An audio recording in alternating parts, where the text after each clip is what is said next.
Have you ever been in a situation where you answered someone's question and you're sure that they didn't get your answer?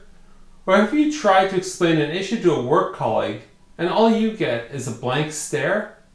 When this happens, you may think that the other person isn't particularly smart, or you may think they're playing dumb to frustrate you, or you bemoan the fact that you have to work with people like that.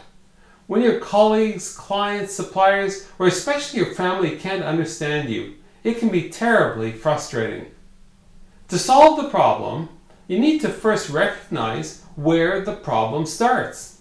If you want to be understood, it is up to you to make it happen. And the key to this is to recognize that everyone thinks differently, and that most people will think differently than you.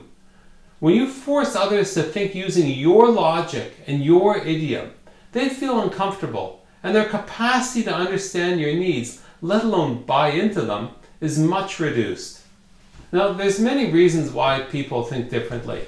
They have different cultural backgrounds, different languages or international experience, different generations, more creative, more analytical. They've got different educational backgrounds, different family situations. These differences are often encompassed by the term diversity.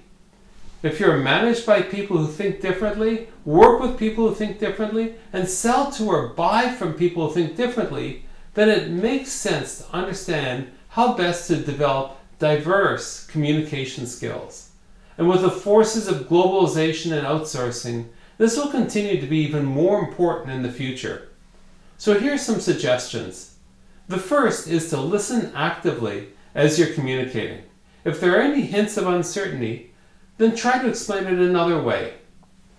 Number two is to ask for confirmation. Instead of merely asking whether they understand, ask them to summarize the key issues and if there are any open questions about it.